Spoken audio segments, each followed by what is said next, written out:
de pouvoir donner de la visibilité à NeoWave dans le réseau d'HAFS et aussi de compléter leur expertise. Voilà, nous sommes ravis de pouvoir vous présenter aujourd'hui NeoWave. Voilà, donc moi je suis Julien Larsonneur, je suis Export Sales Manager à NeoWave. Voilà, donc je vais vous présenter les points forts de NeoWave. C'est une présentation assez globale donc des solutions qu'on propose. Et bien sûr, on a des possibilités bien sûr de faire des trainings et des sessions plus approfondies quand il y en a besoin. Voilà.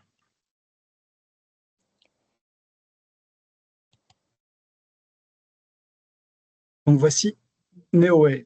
Alors, nous sommes une société française créée en 2007 par des experts de la cybersécurité. Donc voilà notre offre. Nous offrons des solutions d'authentification fortes, produits à base de composants sécurisés, certificats numériques. Nous avons élargi notre gamme de produits récemment, donc, qui historiquement contient des produits PKI, donc, qui sont certifiés EIDAS QSCD, donc la norme européenne qui permet de faire de la signature électronique qualifiée. Nous avons des produits FIDO2. Nous avons ajouté l'OTP aux produits FIDO2, je l'expliquerai un peu plus en détail par la suite. Et nous avons aussi ajouté donc l'aspect PKI, QSCD et EIDAS à nos produits FIDO2. Nous avons aussi une gamme de lecteurs de cartes à puce. L'avantage de la carte à puce, c'est qu'elle nous permet aussi de faire des contrôles d'accès physique qui ajoutent une très forte complémentarité dans les milieux entreprises et industriels. Voilà. Donc, nos marchés, c'est la cybersécurité, la confiance numérique, la gestion des identités. Voilà, nous sommes membres de l'ACN, d'Actantis, membres de FIDO Alliance. Nous sommes aussi référencés à l'UGAP, la plateforme d'achat public française. Voilà. Donc, ceci est juste pour faire un petit état des lieux et voir à peu près le contexte actuel dans lequel nous baignons un peu tous, avec ces nouvelles qui nous arrivent tous les jours, avec des progrès qui sont faits dans plusieurs domaines. Donc voilà, nous apprenons qu'il est possible de faire du MFA bypass sur les SMS OTP. Voilà, il y a des solutions passwordless et passkeys qui sont représentées par FIDO qui permettent justement de s'absoudre de ces mots de passe et de leur utilisation, et aussi d'éviter leurs risques. Cette politique aussi Zero Trust. Donc le Zero Trust, c'est littéralement pour les entreprises de mettre tout le monde à la même page, de ne pas faire de compromis dans la sécurisation des utilisateurs et des employés. C'est que tout le monde ait au moins un niveau de sécurité consistant et fort pour éviter toute possible brèche. Voilà. Donc il y a aussi la gestion des PAM, donc Privilege Access Management et la sécurité, on en discutera aussi tout à l'heure. Voilà, là, les nouvelles qui arrivent de plus en plus et qui entrent dans la tête des DSI, c'est l'IA et tout ce qui est aspect agentique. Donc, quand on délègue des tâches à un agent, par exemple, quel est son degré d'autorisation, comment nous allons identifier et authentifier ces agents pour leur donner véritablement le pouvoir de faire des choses, de signer, de modifier des paramètres. Tout ça, bien sûr, en respectant le cahier des charges préétabli par des humains. Voilà. Donc, ça, c'est une problématique qui grandit à l'heure actuelle. Donc, le fait d'avoir une clé physique ou une carte, quelque chose qui est géré par un humain et qui reste externe à tout ça, se justifie aussi de plus en plus. Les risques, bien sûr, de l'intelligence artificielle et des deepfakes. Voilà, donc avoir un téléphone et prouver qu'on existe avec une caméra, est-ce suffisant? Donc voilà, c'est des nouvelles problématiques aussi qui entrent en jeu. Le PQC aussi, le post-quantum cryptographie. Donc à NeoWave, nous avons des réflexions en interne pour pouvoir répondre à ce besoin. Ça bouge lentement mais sûrement, mais si nous avons encore un peu de temps pour traiter ce PQC, nous commençons déjà à y travailler au sein de NeoWave. Et bien sûr, il y a tout le risque qui est impliqué aussi en supply chain. Donc, on travaille avec des partenaires tiers. Ils ont des entrées dans nos systèmes. Ils peuvent regrouper des informations critiques de nos entités.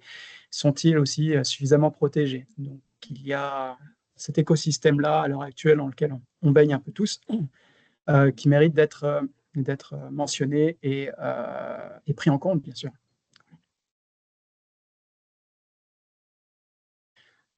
Donc un petit tour vite fait des cyberattaques. Donc il suffit juste d'ouvrir ces news tous les jours pour se rendre compte que ben, c'est une histoire quotidienne en fait. Là, on peut voir sur certains titres que ben, l'économie numérique, les cyberattaques ont coûté 3,5 milliards de dollars sur le continent africain.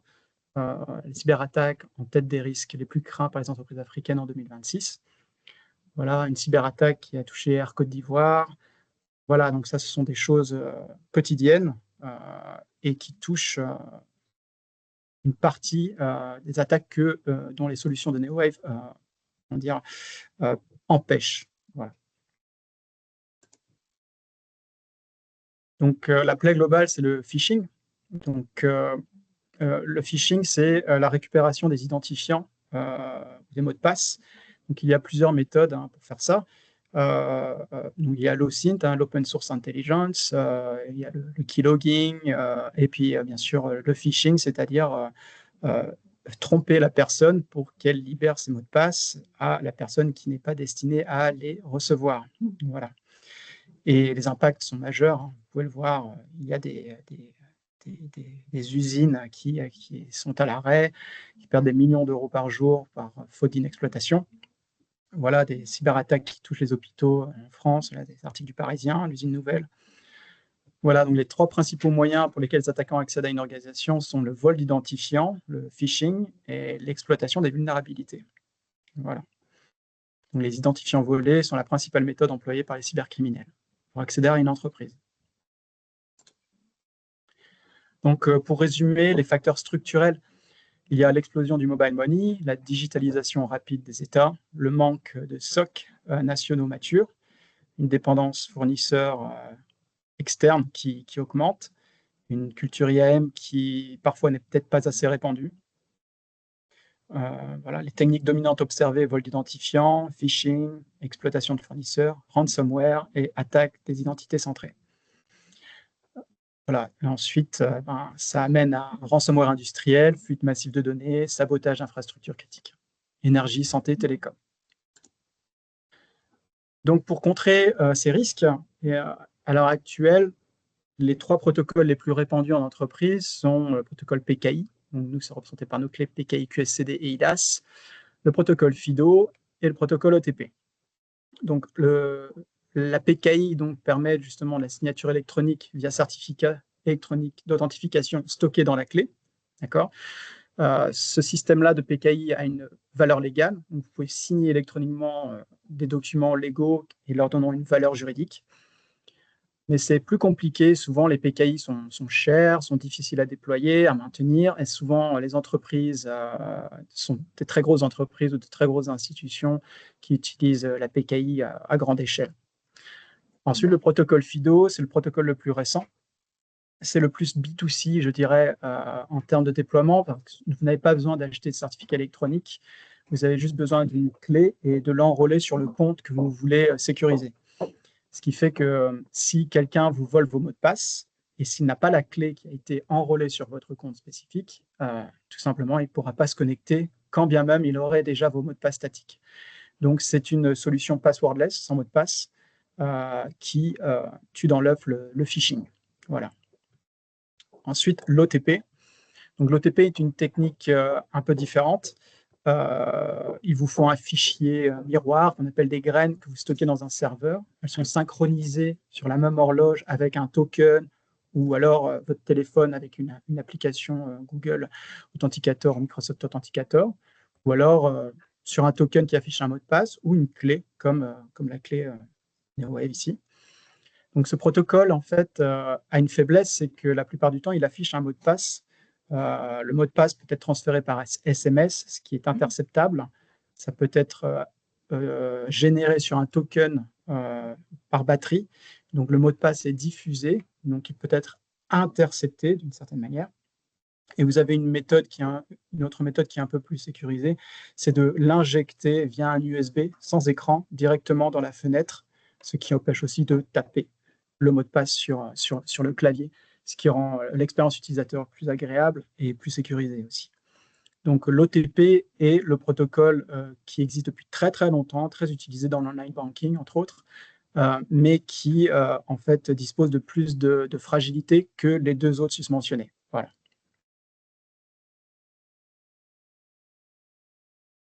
Donc voilà, les compatibilités technologiques de ces protocoles, donc que ce soit PKI, FIDO ou OTP, sont compatibles avec les PAM existants, les IAM, CMS, Single Sign-On. Pour les mentionner, bon, Accidian, Walix, CyberArk, Silverfort, Okta, Microsoft Entra ID aussi, c'est le plus gros pont d'intégration de ces technologies dans les entreprises à l'heure actuelle. The Greenbow, Storm Shield, Versasec, Systentia, pour en nommer quelques-uns. Donc vite fait, hein, pour vous expliquer l'authentification, c'est assez simple, hein, vous avez un prouveur, un vérifieur, vous dites « je suis Bob », le vérifieur demande que vous le prouviez, vous fournissez la preuve et ensuite votre authentification est validée. L'identification est a posteriori, elle permet d'identifier la personne, alors que l'authentification, c'est le processus de vérification de l'identité. Donc il y a différents moyens. Donc le MFA, l'authentification multifactorielle, Multi-Factor Authentication, MFA, c'est soit quelque chose que vous connaissez, donc un mot de passe, voilà. La possession, c'est la clé, voilà. Ou l'inhérence, c'est ce que vous êtes, donc tout ce qui est aspect biométrique, reconnaissance faciale ou autre, voilà. Donc avec ces trois facteurs-là, vous avez la possibilité de faire de l'authentification. Donc ce petit tableau explique assez succinctement, je dirais. En fait, quand on a une entreprise, et toutes les données n'ont pas la même valeur, d'une certaine manière.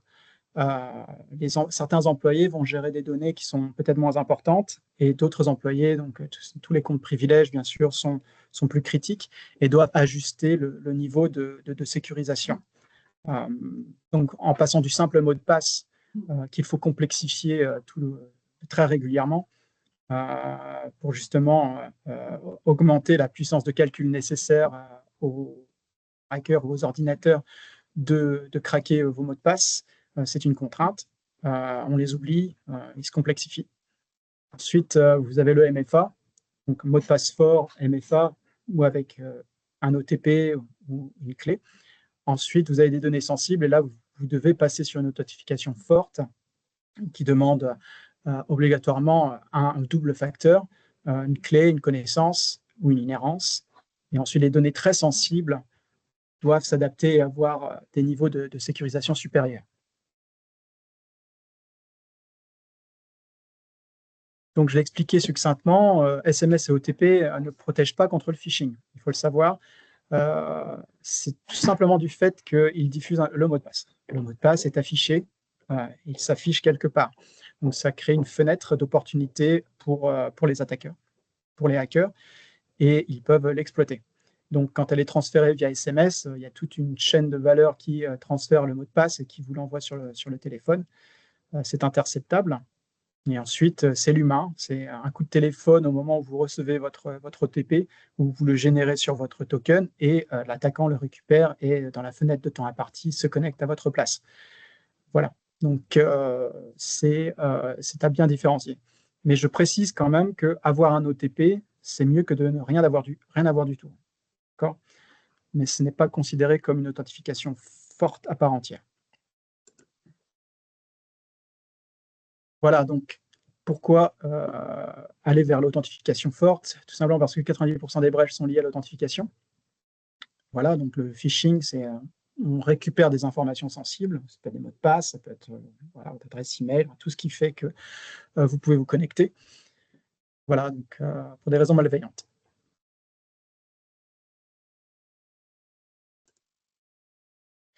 Donc là, je vais vous présenter donc la solution PKI.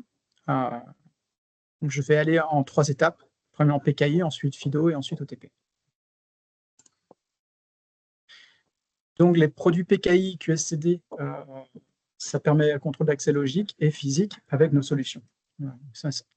Le secteur public est très impliqué travaillons beaucoup avec le secteur public en France et dans d'autres États.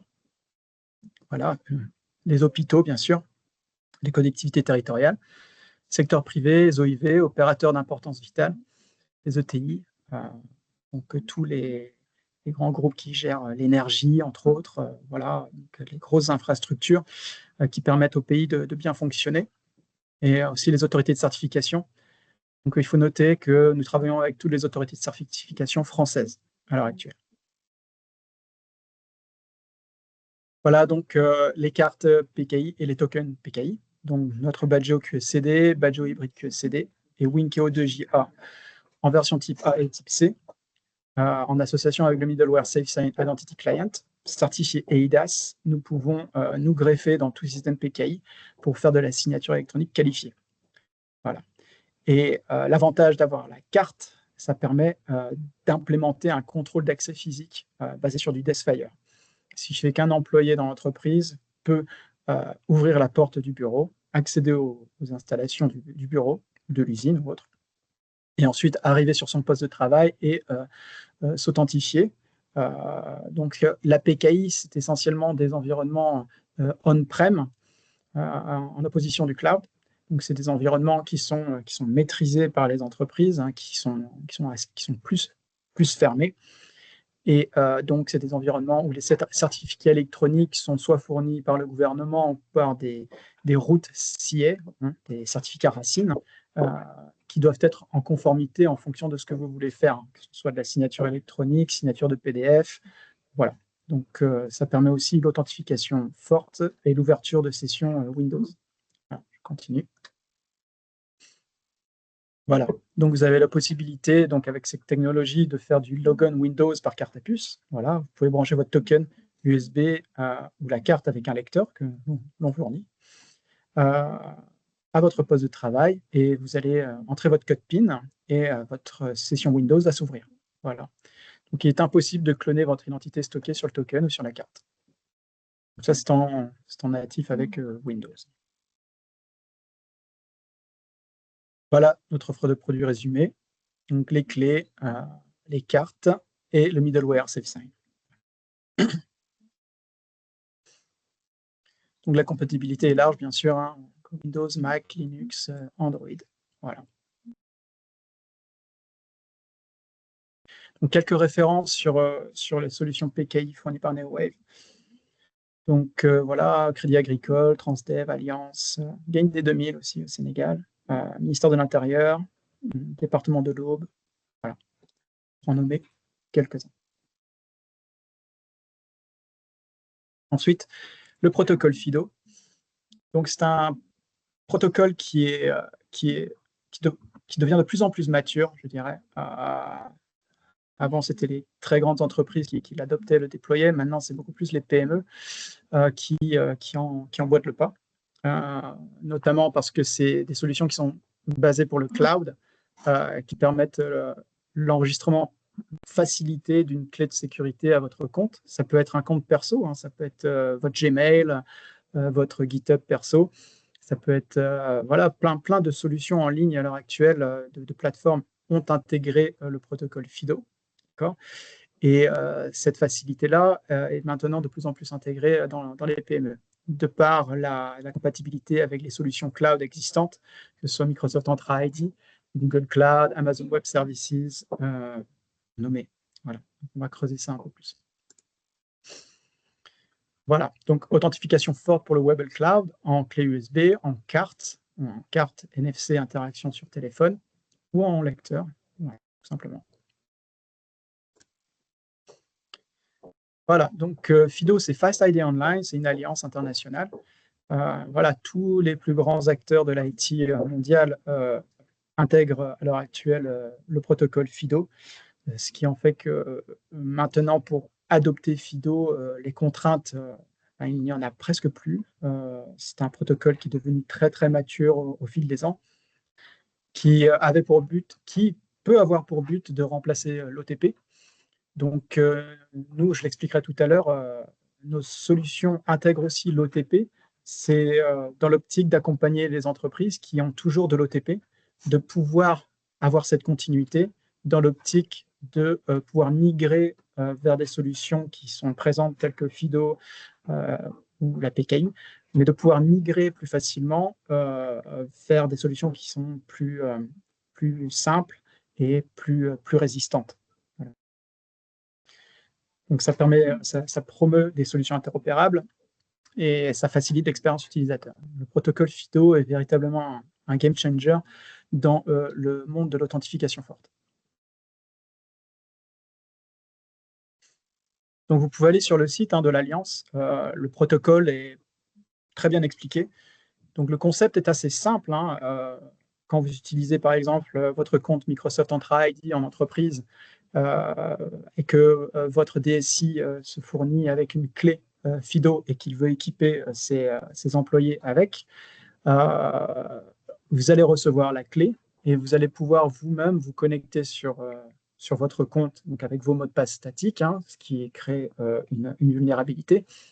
Vous allez sur votre onglet sécurité et vous allez suivre les étapes juste pour enregistrer, enrôler une clé de sécurité physique. Et vous avez juste à suivre les étapes.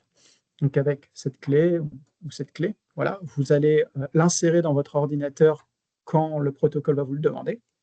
Et à ce moment-là, une fois que la clé est insérée, il va y avoir un challenge du protocole qui est déjà intégré dans Microsoft et dans toutes les solutions mentionnées, qui va générer une clé privée sur votre clé. Et ensuite, vous allez signer le challenge avec un facteur de présence. Vous allez prouver que vous n'êtes pas un algorithme ou que vous n'êtes pas un attaquant qui se connecte à un autre endroit avec votre adresse IP. Vous êtes physiquement présent et vous allez signer le challenge qui va envoyer la réponse au serveur qui va définir votre clé comme associée à votre compte. Donc l'avantage, c'est que c'est très, très, très facile à faire et c'est très sécurisé.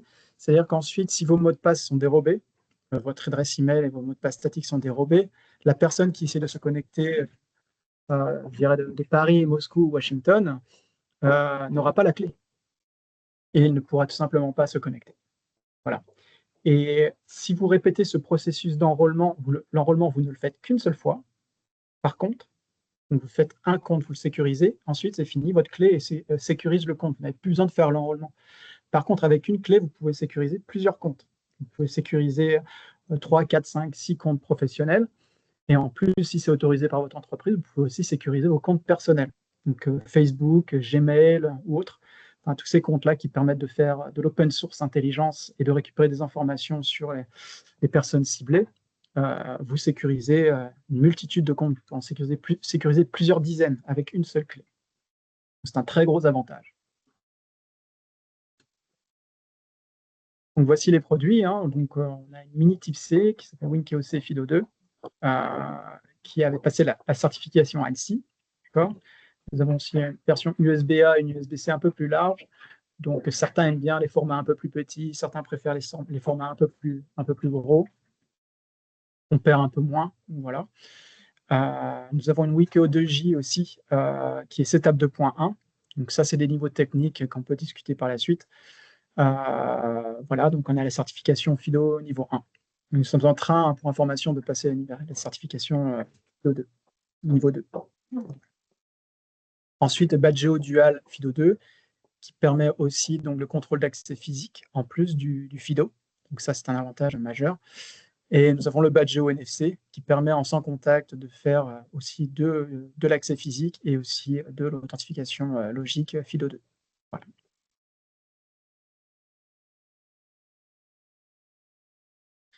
Donc voilà, l'expérience utilisateur est très simple. Vous entrez nom d'utilisateur et mot de passe, vous insérez votre clé, vous appuyez sur le bouton.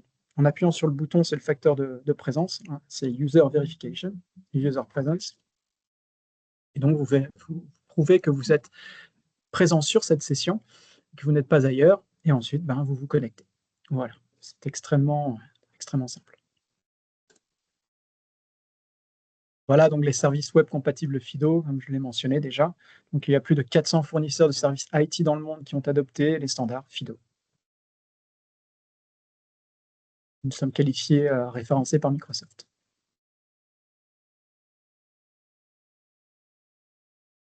Donc quelques références. Vous avez la Gendarmerie nationale, ministère de l'Europe, Assistance des hôpitaux publics de Paris, l'assurance maladie, l'INRAE, CNRS. Dans le secteur privé, nous avons Saint-Gobain, Michelin, Allianz, Eden Park, SKF. Voilà.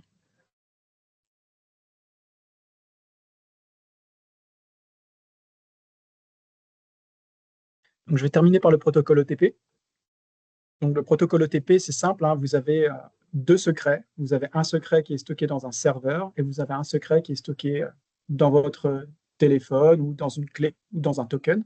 Et ils sont synchronisés sur la même horloge. Et ils communiquent. Et quand vous allez demander un OTP, qui est généré par votre token ou autre, mais qui sont synchronisés sur la même horloge et le même algorithme, vous allez entrer le mot de passe dans la fenêtre et il doit matcher le mot de passe qui est dans le serveur détenu côté entreprise. Et s'il match, vous vous connectez. Voilà. Donc voici les formes que l'on peut voir. Donc, ce qui est intéressant avec l'OTP, c'est que le retour d'expérience, c'est que sur les salons, entre autres, ou avec des retours clients, c'est que j'ai des avis contradictoires, en fait. Certains me disent « Ah, vous vendez des tokens, mais moi, j'ai le téléphone, j'ai pas besoin de tokens, en fait. » Et après, il y a des personnes qui viennent me voir et qui disent « Ah, vous avez des tokens, c'est très, très bien, ça. » Parce que moi, j'en peux plus de mon téléphone. Voilà, j'en peux plus d'ouvrir l'application, trouver l'application OTP, le temps de taper le code, la fenêtre s'est refermée et le code ne correspond plus parce que c'est des codes qui durent 30 secondes ou 60 secondes. Donc, ça peut créer des contraintes. Il n'y a pas de solution parfaite. C'est juste, il faut adopter la solution qui répond le plus à l'expérience utilisateur. Il ne faut pas la casser. Donc, vous avez le SMS OTP, vous avez l'application sur le smartphone, vous avez le token qui, lui, a une batterie, qui a une durée de vie. C'est entre 3 et 5 ans, hein, en fonction des produits que vous utilisez.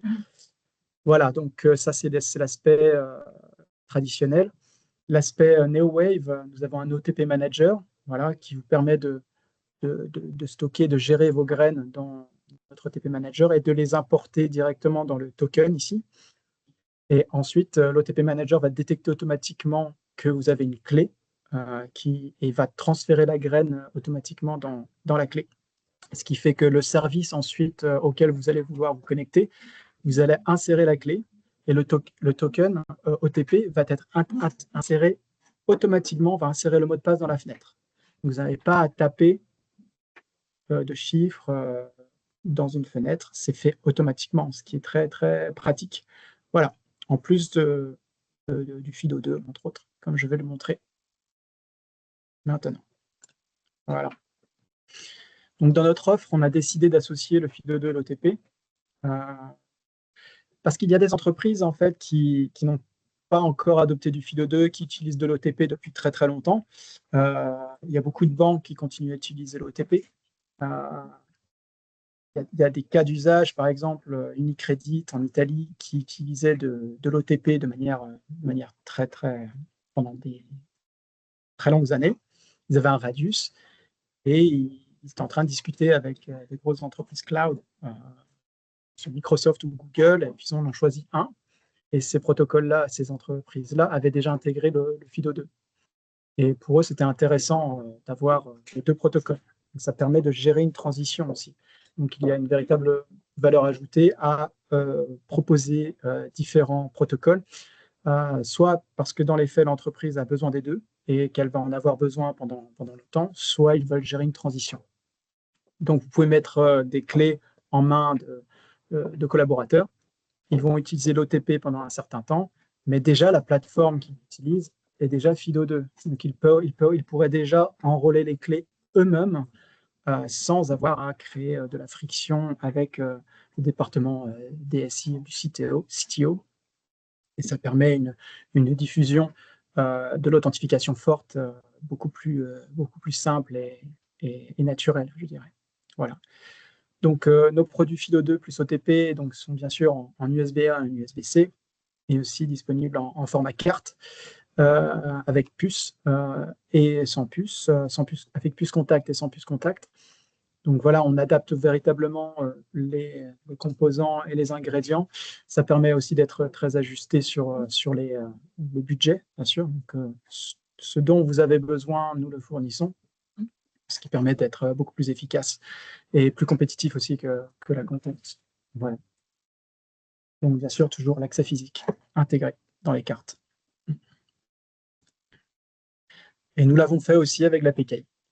Pour les entreprises qui utilisent de la PKI et qui veulent avoir un peu plus de flexibilité, peuvent aussi avoir le protocole FIDO2 intégré dans un seul produit, qui leur permet de faire de la signature électronique qualifiée, et en plus d'avoir le protocole FIDO2 intégré. Donc ça, c'est une solution qui, je pense, est très, très intéressante pour les entreprises. Il y a beaucoup de pays qui utilisent la PKI à l'heure actuelle, hein, bien sûr. Je parle du Maroc, la Tunisie, pas que, il y a l'Égypte, bien sûr, aussi, et plein d'autres, hein. Les certificats Racine aussi, dans beaucoup de pays subsahariens. Vous avez la possibilité de fournir une clé qui va faire de la PKI et qui va aussi embrasser l'environnement cloud pour sécuriser un écosystème qui s'élargit, en fait, avec un seul facteur de forme, avec une seule clé ou une seule carte. Voilà. Donc, vous avez cette possibilité-là avec les solutions NeoWave.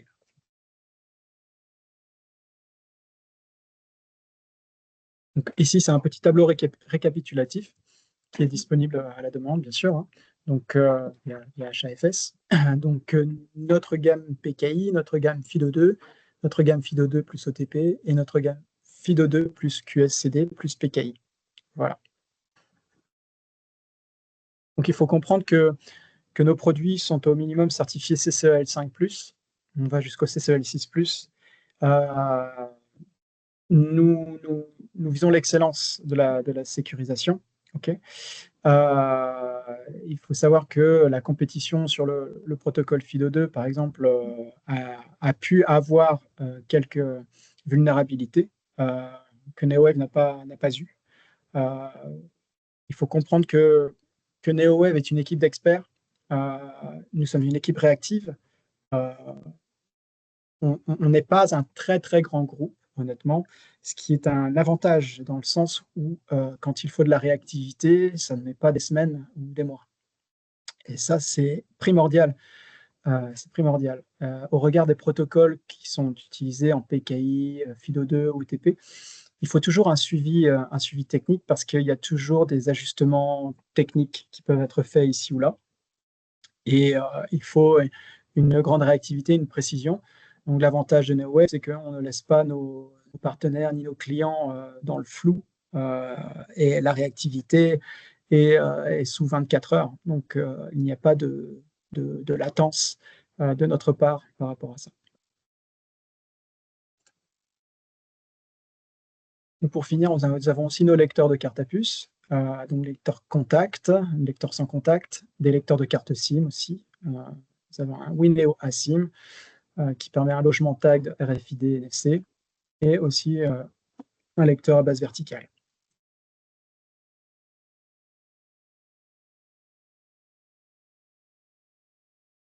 Alors, il y avait... Alors, il y a... J'ai le slide qui s'en va, mais là, c'est donc, on a deux lecteurs. On a un lecteur Bluetooth et un lecteur avec PinPad. Donc, ça, ce sont de nouveaux lecteurs. On va en faire la promotion. On est présent au FIC à InCyber aussi à Lille à la fin du mois, dans quelques jours. Nous allons présenter notre lecteur Linkeo C Pro qui est à droite avec un PinPad qui est déployé par une entité publique française dont on pourra faire la publicité commune dans quelques semaines. C'est un très gros projet et c'est un nouveau produit auquel nous sommes très, très fiers d'avoir pu mettre toute l'expertise de NeoWave au service de ce client. Donc voilà, nos lecteurs sont déployés par le Crédit Agricole, IN Group, Chambersign, Certinomis, Gendarmerie nationale, voilà, Gironde département.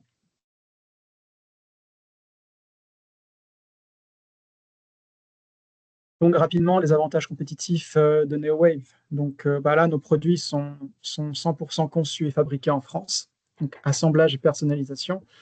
Voilà, donc c'est le casing, c'est le PCBA, voilà. Donc c'est vraiment du made in France. Et à l'heure actuelle, à ce niveau-là, sur ce marché spécifique, nous sommes la seule entreprise se, qui peut être fière de représenter le savoir-faire français et l'expertise française dans ce domaine.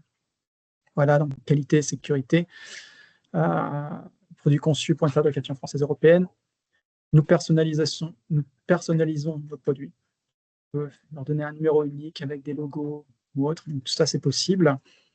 Voilà, bien sûr, je l'ai mentionné, qualité, proximité du support technique qui est clé à l'heure actuelle pour les entreprises. Avoir un suivi et une réponse, c'est extrêmement important. Voilà, nous sommes agiles comme une PME et nous avons les compétences d'un grand groupe. Voilà. Nous avons un très haut niveau de certification et de qualification, comme mentionné au niveau PKI, niveau certification IDAS. Nous renforçons nos certifications FIDO avec le niveau 2 qui sera passé dans quelques semaines. Voilà, composants certifiés critères communs EL5+, EL6+, pour des FIDO de qualifiés référencés par Microsoft, label cybersécurité Made in Europe, voilà, et produits conformes aux exigences de sécurité européenne, NIS2, RGPD, PSD2. Voilà, les visas ANSI. Et je vous remercie pour votre attention. Voilà. Merci beaucoup, Julien. Vraiment, c'est clair, c'est-à-dire une très belle solution. Il y a les gens présents souhaitent effectivement, vous pourrez regarder, il y a des questions. Ah oui, okay. Ouais, tout à fait. De toute façon, okay, je rejoins un petit peu la philosophie d'une structure à taille humaine, si on peut dire, et puis qui a l'expertise sur un marché vertical qui est en train de prendre de l'ampleur au niveau des accès, que ce soit une petite ou une grande entreprise qui a besoin effectivement de sécuriser les accès sur ces équipements. Je parle à tous ceux qui sont présents, c'est-à-dire ils peuvent effectivement utiliser ça déjà pour donner l'accès à leurs employés sur les applications critiques, que ce soit des accès à distance ou des accès en local. Donc, pour arriver un petit peu aussi sur le point avant de répondre aux questions, c'est que notre channel, on a un kit qu'on va mettre en place pour nos partenaires avec une formation en ligne à la clé. Ça sera un petit kit NFR avec quelques produits, ou ça peut être aussi l'ensemble des produits pour pouvoir effectivement les utiliser et les présenter à vos clients. Ou ceux, effectivement, s'il y a des clients qui sont présents, qui peuvent effectivement faire des POC, tester le produit et tout ce qui s'ensuit. On est très ouvert. De toute façon, il y a Marguerite qui est là pour vous aider et puis vous accompagner, d'être partenaire New Wave sur la région de l'Afrique de l'Ouest ou les pays que HFS a signé en contrat de distribution. Voilà. Donc, je laisse Julien à répondre à toutes les questions qui ont été posées. Il y a Mohamed Ramdan. Ramdan, c'est un expert en cybersécurité, c'est un ami de très longue date, donc c'est pas un novice. Voilà, vous pouvez effectivement lui répondre sur ces questions et puis au fur et à mesure. Et s'il y a d'autres personnes qui souhaitent effectivement poser des questions, ou on vous ouvre le micro et vous pouvez poser la question. Ouais. Voilà. Allez, je commence. Donc, première question. Merci Mohamed pour votre question. Donc, la clé USB doit rester insérée tout le long de la session utilisateur ou bien juste lors de l'authentification? Normalement, l'utilisation habituelle, c'est on insère la clé, on s'authentifie et après, on peut retirer la clé. C'est possible. Mais elle ne doit pas être insérée tout le temps. Par contre, si vous avez une politique, par exemple, si vous voulez que la session Windows se ferme par exemple, quand la carte n'est pas présente, ou on appelle ça card not present, token not present, c'est possible que la session Windows se ferme si vous retirez votre clé. Si vous l'enlevez de votre ordinateur, c'est possible. Il y a des solutions middleware que l'on peut fournir actuellement, en association avec nos clés, nos solutions, qui permettent cette possibilité. Mais il faut comprendre que si vous avez cette possibilité-là et que vous utilisez FIDO ou un autre protocole, si vous devez vous réauthentifier avec cette session, il faut que la clé USB soit enlevée pour refaire une nouvelle session. Et si vous êtes dans votre session qui doit se fermer si vous retirez votre clé, vous n'avez pas la possibilité de faire de multiples sessions d'authentification sur la session Windows sur laquelle vous êtes déjà signé. Donc, il faut faire attention un petit peu à ça, mais c'est possible d'avoir besoin de laisser la clé USB insérée si c'est un protocole qui a été établi en interne par les DSI et les CTO. Voilà. Mais dans la plupart des cas, vous pouvez retirer la clé. C'est pas nécessaire de la laisser insérer. J'ai une question, Julien. Dans le cas où on perd la carte, on se fait voler la carte, ou le token, ou on perd le token, oui. Et tout ça.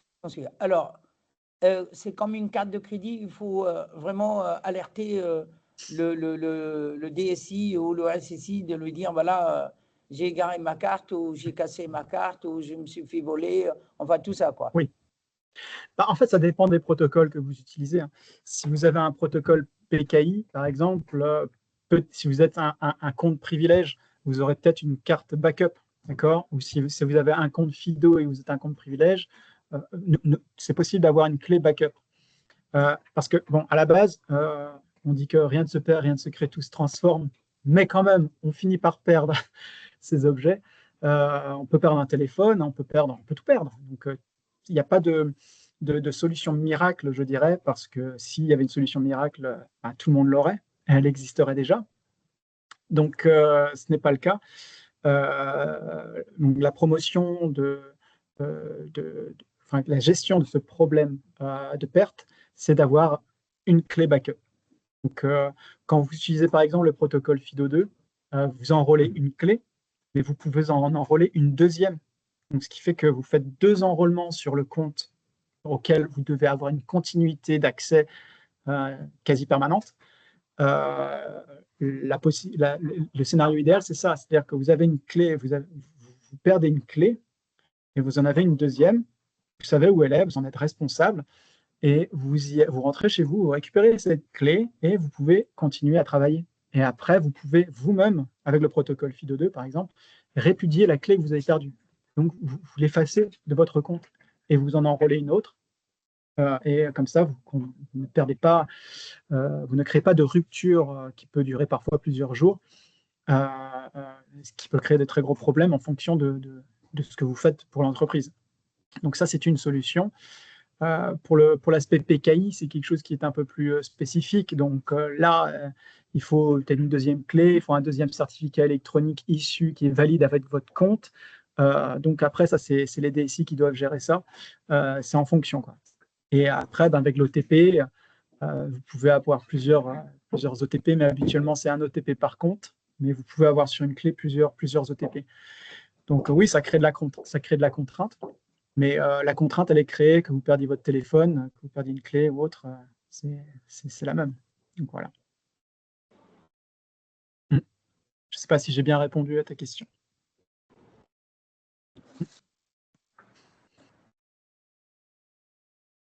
Donc sinon, je peux continuer. Est-il possible d'insérer une autre clé USB sur la clé USB? Alors, je ne suis pas sûr de bien comprendre.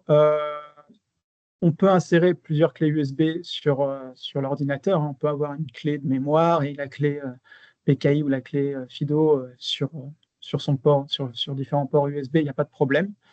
Par contre, une clé en tant que telle ne peut pas avoir une insertion d'une autre clé USB en sus de cette clé. Voilà.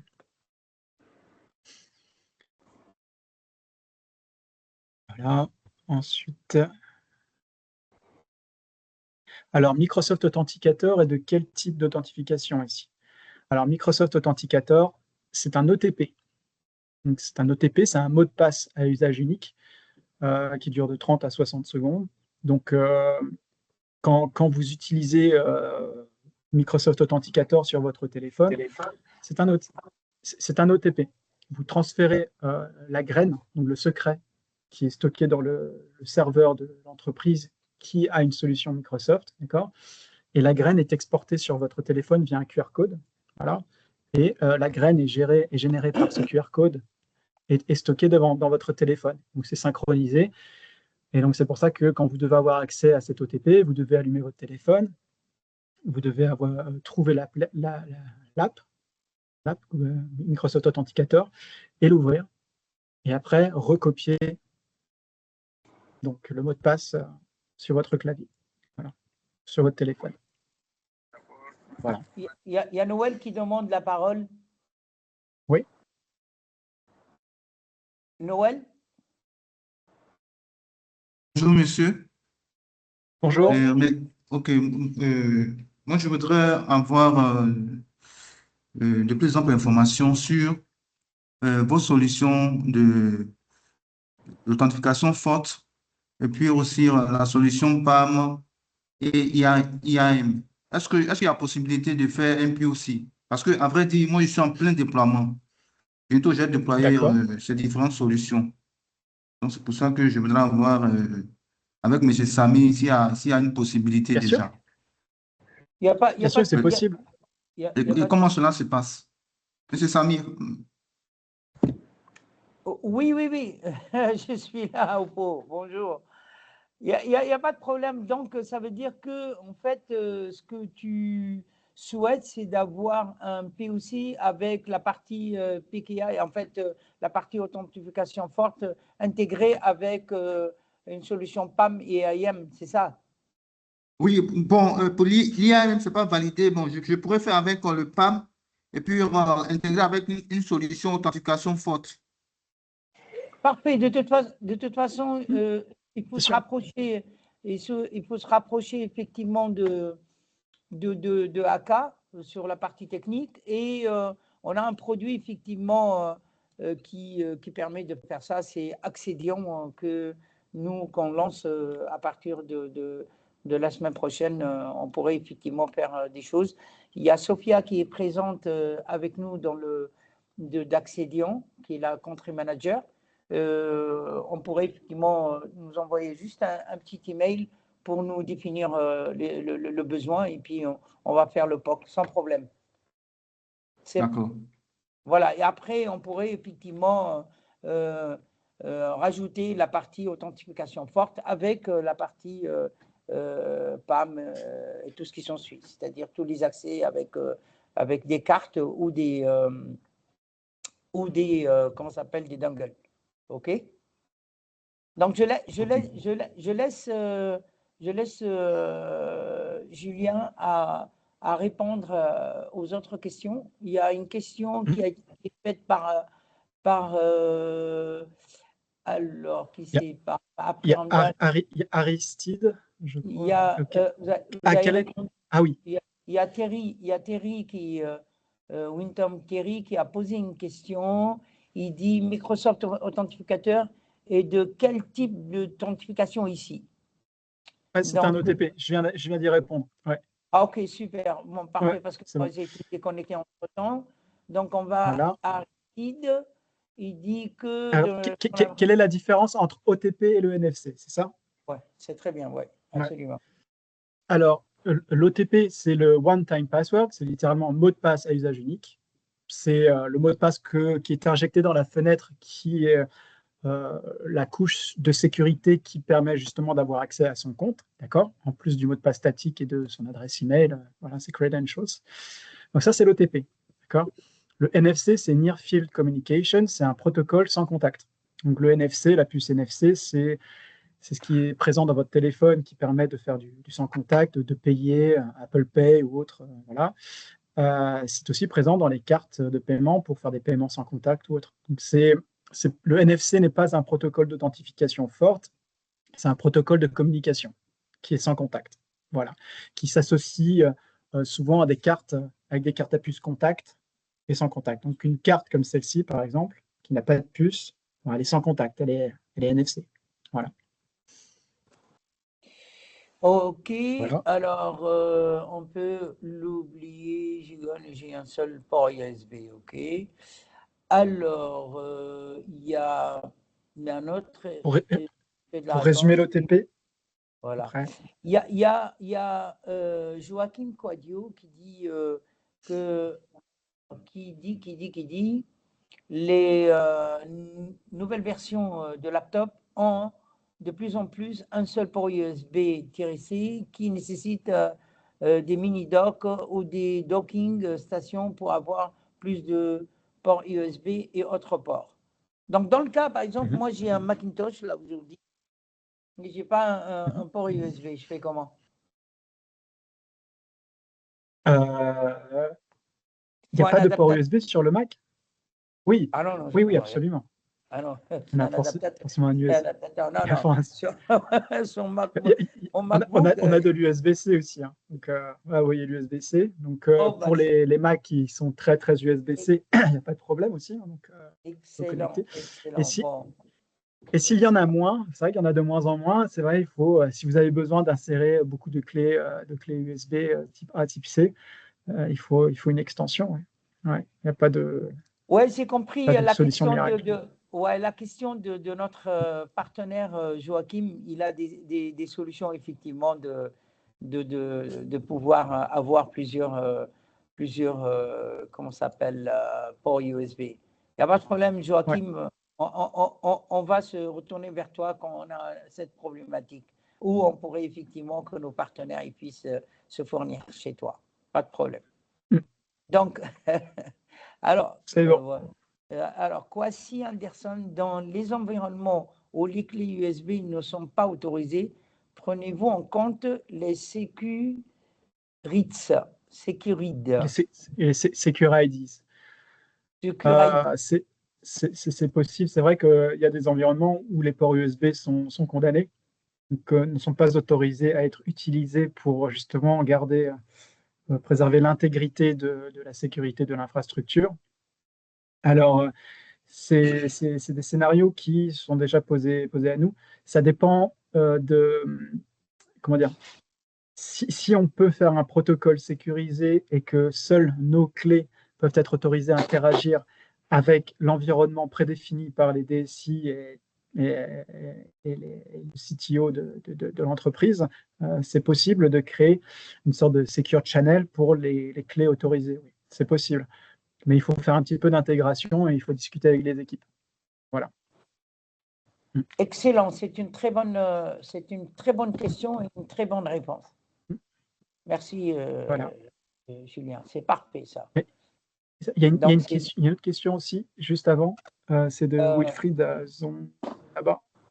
Voilà, non, sur Active Directory et les solutions Fortinet. Donc, si les protocoles PKI, FIDO et OTP sont compatibles avec Active Directory et solutions Fortinet, est-ce de la même manière que ça fonctionne? Avez-vous peut-être parlé à mon absence? Peut-être. Je peux résumer vite fait. Hein. Donc là, le protocole PKI, FIDO et OTP ne sont pas forcément disponibles dans toutes les plateformes mentionnées. Certaines vont être compatibles qu'avec de la PKI, certaines vont être compatibles avec de la PKI et de l'OTP, certaines vont être compatibles qu'avec du FIDO, certaines vont être compatibles qu'avec de l'OTP. Donc moi, ce que je peux dire, c'est que l'Active Directory, donc, ça marche très très bien donc, avec de la PKI. Ça peut marcher aussi avec un AD Connect en mode hybride avec du FIDO2. Donc, les environnements qui sont on-prem marchent très très bien avec la PKI, d'accord. Et tous les environnements qui sont cloud marchent très très bien avec FIDO2. Et donc l'OTP, ça marche très très bien avec les solutions cloud aussi, mais ça peut marcher aussi avec les environnements prem, d'accord. Donc FIDO, je dirais, est très centré cloud, alors que PKI et OTP sont très centrés on-prem. D'accord, des solutions qui sont plus fermées, qui ne communiquent pas en mode cloud, comme je dirais, Entra-ID, comme Google Cloud, toutes ces solutions-là qui sont de plus en plus utilisées par les entreprises. Voilà. Donc, les solutions Fortinet, par exemple, je sais que Fortinet, ils utilisent des FortiTokens. Ils ont des FortiTokens OTP. Donc, le protocole OTP se greffera très bien avec un environnement Fortinet. Voilà, après, ils ont très certainement le protocoles MFA aussi. de Fortinet, ça coûte une blinde, hein, de toute façon. Ça, c'est un. Deux, ouais, voilà.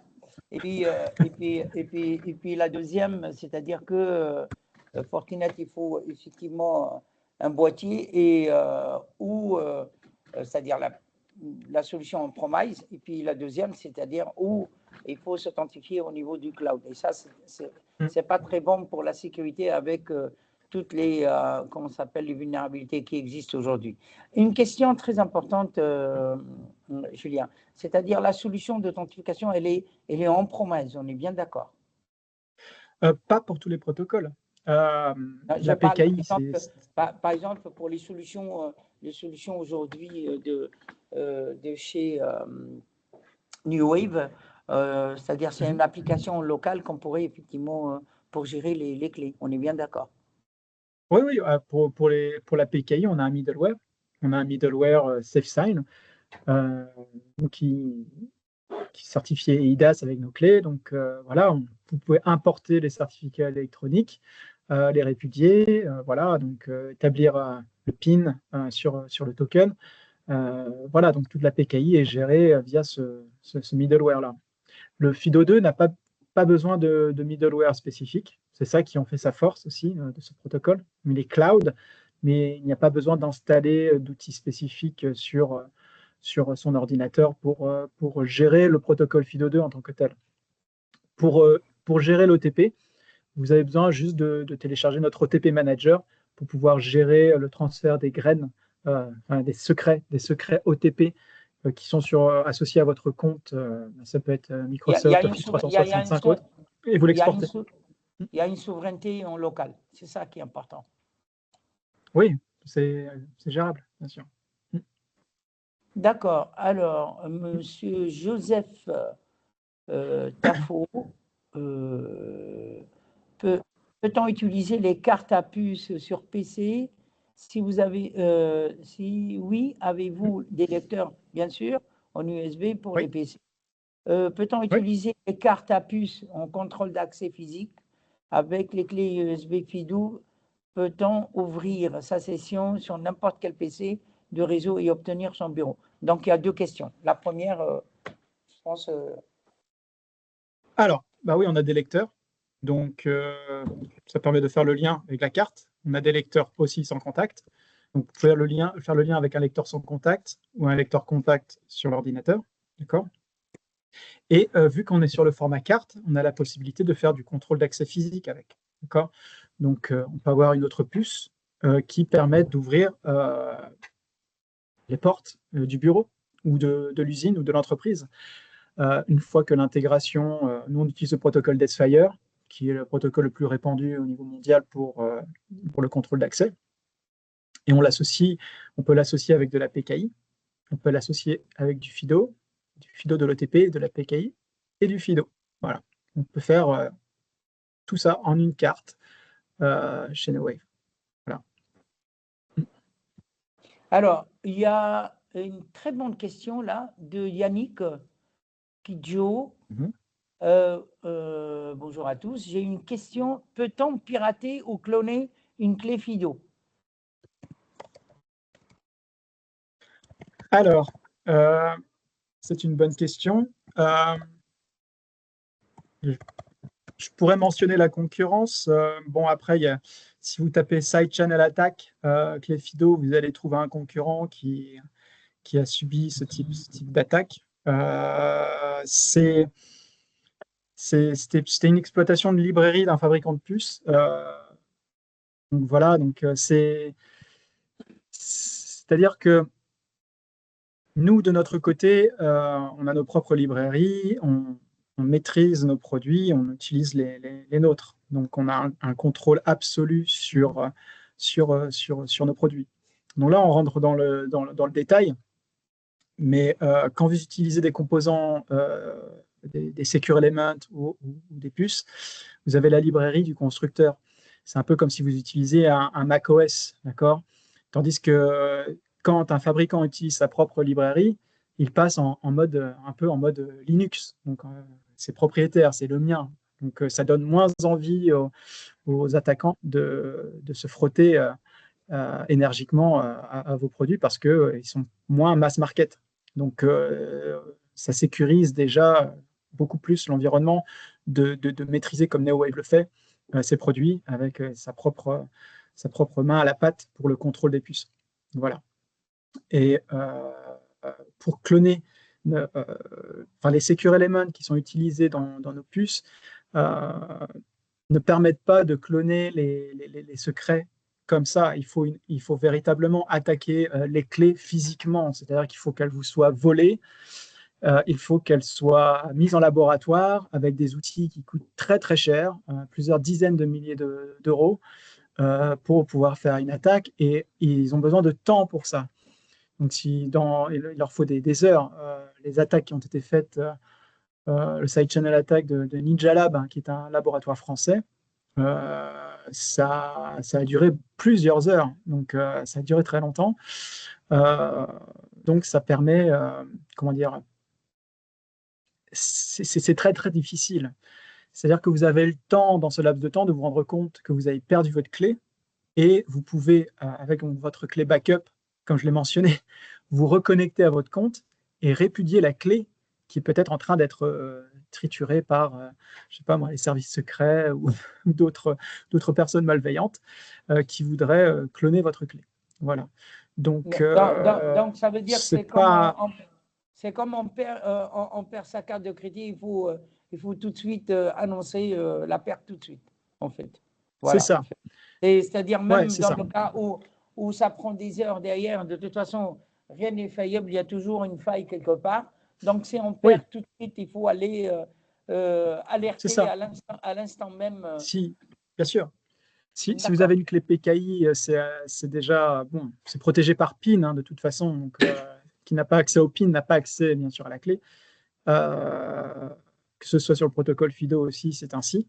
Donc voilà, il y a tous ces aspects-là qui font que c'est de la sécurité, tout simplement, hein. Donc, si c'était possible de cloner on the go, je dirais, clé et carte, il n'y aurait absolument aucune existence justifiée sur le marché. Voilà. Julien, on est pris par le temps un petit peu. De toute façon, je remercie tout le monde qui est là. Alors, il y a une question. Toutes ces solutions sont déployables full on-premise. Alors, monsieur Yassia, bien sûr, c'est un comment ça s'appelle, c'est un ingénieur, et puis c'est un grand formateur, un expert dans le domaine. Donc, il parle de souveraineté. Toutes ces solutions sont full on-premise. Les questions de souveraineté nationale. Voilà. Alors monsieur, donc, vous le comprenez, monsieur Yassa, je comprends sa question. Il est du Burkina Faso, il faut comprendre. OK. Merci pour cette question. Les solutions qui sont déployables full on-premise, donc il y a la PKI. Donc, par définition, si vous avez une PKI interne, vous pouvez être en full on-prem avec la PKI. Et si vous avez un Radius aussi, un serveur Radius qui est dans votre environnement on-prem, vous pouvez mettre de l'OTP aussi. D'accord ? C'est possible d'utiliser du FIDO2 on-prem, mais si votre plateforme propriétaire a intégré le protocole FIDO2 pour que cette plateforme que vous allez mettre dans votre scénario on-premise, d'accord, ait la brique logicielle FIDO2. Et ça, c'est possible. Il y a certains prestataires qui le proposent. Et vous avez la possibilité, via des acteurs tiers, c'est Silverfork qui a la possibilité de mettre du FIDO2 on-prem, d'accord. Donc, ça peut être un avantage. Donc, ce qui fait qu'en fonction de ce que vous sélectionnez, vous pouvez utiliser Accidian PKI, voilà, en mode on-premise. L'OTP est intégrable aussi. Et si c'est suffisant pour vous, c'est bon. Et après, si vous voulez du FIDO2 en plus, après, il faudra trouver d'autres solutions. Voilà. Donc, est-ce qu'on a répondu à la question, monsieur Yassia? Oui, merci beaucoup. Très bien répondu. Merci. C'est bon. Ok. Ouais, Monsieur Ayassia aussi, c'est un, comment s'appelle, un docteur en informatique qui forme aussi des ingénieurs dans l'université. C'est très important que sur ce côté-là, qu'ils puissent effectivement vulgariser un petit peu nos solutions dans le système. Très bien. Alors, Parfait. il y a Monsieur Aka, qui est notre directeur de HFS Networks en Côte d'Ivoire. Pouvons-nous avoir une clé backup pour le RSSI qui backup toutes les clés de l'entreprise? Alors, ça me fait penser à un besoin qui nous a été remonté récemment. Est-ce que c'est du SSS, du Shamir, c'est-à-dire de l'encryption de clés cryptées? Donc, est-ce que c'est bien ça, de la surencryption? Est-ce que ça prend en compte la cérémonie des clés? C'est-à-dire qu'on va générer les clés privées de tous les employés, ensuite les distribuer, et après, il faut les sauvegarder dans une clé master qui, elle, est encryptée en plus. Est-ce que c'est bien ça, le scénario? Aka, tu es là? Scénario, en fait, c'est parce qu'il peut avoir une centaine d'employés et quelqu'un peut perdre sa clé. Il n'a pas une clé backup parce que s'il y a 100 employés, que chaque employé doit avoir une clé backup, ça fait déjà 200 clés. Voilà, ça dépend après des budgets. Par contre, si on a une clé master qui, elle, gardée soit à la banque ou au niveau du RSSI pour permettre au cas, dans des cas graves de perte de clé, que le RSSI soit seul ou avec le PDG ou le DG pouvoir permettre de répudier une clé ou de régénérer une nouvelle clé. Oui, oui, les admins doivent avoir ce type de prérogative. Donc, ils doivent faire en sorte que les clés qui sont distribuées, qu'ils puissent les répudier ou alors les réaffecter si elles sont perdues. Donc, c'est de leur responsabilité. Après, pour faire ça, c'est plus du chiffrement, c'est du chiffrement pur de sécurisation de clés backup. Et c'est un processus qui est plus niche, je dirais. Donc, c'est pas dans notre gamme de produits.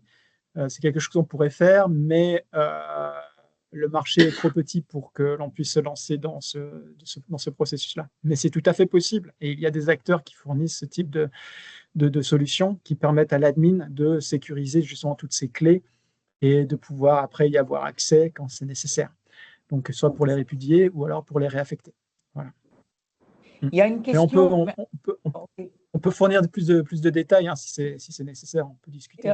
Oui, il faut creuser ce point. De toute façon, Aka, il va vous embêter un petit peu avec ces questions. Okay. Alors, monsieur, avec plaisir. Monsieur Joseph Tapo, il a effectivement reposé la question 2 fois, mais on s'excuse, on va vous répondre. En utilisant la carte sans contact, faut-il maintenir la carte à proximité du lecteur ou pas? Alors, pour faire une session FIDO d'authentification forte, alors vous avez un lecteur sans contact, vous allez mettre la carte et vous allez avoir donc la reconnaissance physique et proximité. Donc, vous avez le user presence qui est là. Et une fois que la session est ouverte, vous pouvez retirer la carte. Ce n'est pas un problème. C'est tout à fait normal. Voilà, une fois que la session est ouverte, vous êtes connecté, vous êtes dans votre écosystème, vous êtes sur votre compte. La carte n'a pas besoin d'être présente tout le temps. La nuance, c'est comme je l'ai expliqué tout à l'heure, c'est si votre entreprise veut absolument que votre session Windows se ferme si votre carte est retirée, il faut un middleware, il faut un driver, pardon.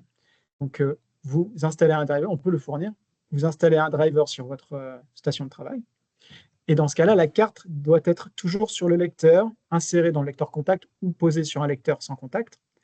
Et une fois que la carte est enlevée, le lecteur associé au driver va se rendre compte que la carte n'est plus présente. Et là, ça va fermer votre session Windows automatiquement. Mais ça, il faut le paramétrer. Voilà. Joseph, on a répondu à ta question?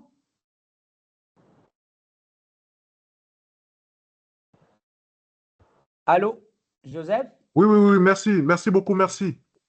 C'est bon. D'accord. Il y a un projet à la clé, là, je pense. Je sens qu'il y a des projets, là. Tous nos partenaires qui sont là, leurs questions et tout ça, je sens qu'il y a des projets. Les premiers projets C'est de qu'on bonnes doit faire… questions, c'est bien. Oui, bien sûr. De toute façon, les projets, c'est-à-dire que, en fait, les projets, on va les commencer avec vous en interne. C'est ça qu'il faut.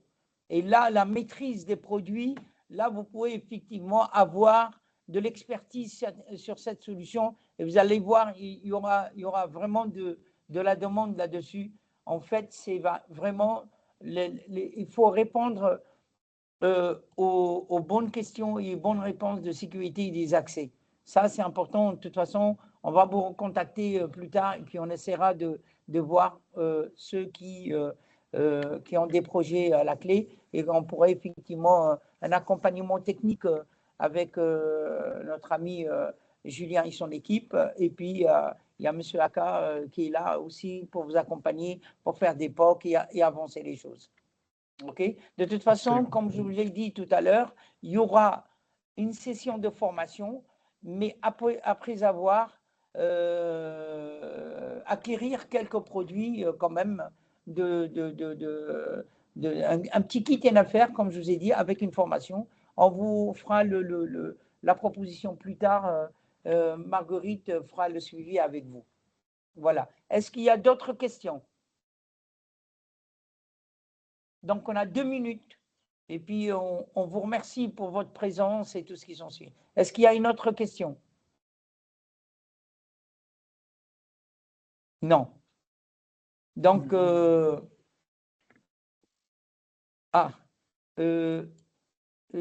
oui, avec tout ça. Sophia. Sophia, est-ce que ça vous a plu ce qu'on est en train de préparer pour la prochaine session qu'on va faire sur Accedion, la partie PAM et tout ce qui s'ensuit, et l'intégration des produits New Wave avec Accedion? Oui, on peut préparer le webinaire. Juste, il y aura une nouvelle version de notre solution PAM. Peut-être c'est mieux de voir notre webinaire après le release de cette nouvelle version. Bon, bah, c'est super. Et avril. Ok. Ouais, c'est super. De toute façon, on va le faire très rapidement pour qu'on laisse effectivement nos partenaires bien avec les idées bien fraîches et qu'il y a du business derrière. Vous savez, la partie comment ça, accès avec l'authentification forte, c'est un marché qui est en train de monter vraiment d'une façon je veux dire, très importante. Donc, on a la solution la plus sécurisée et puis la plus performante du marché aujourd'hui, j'estime.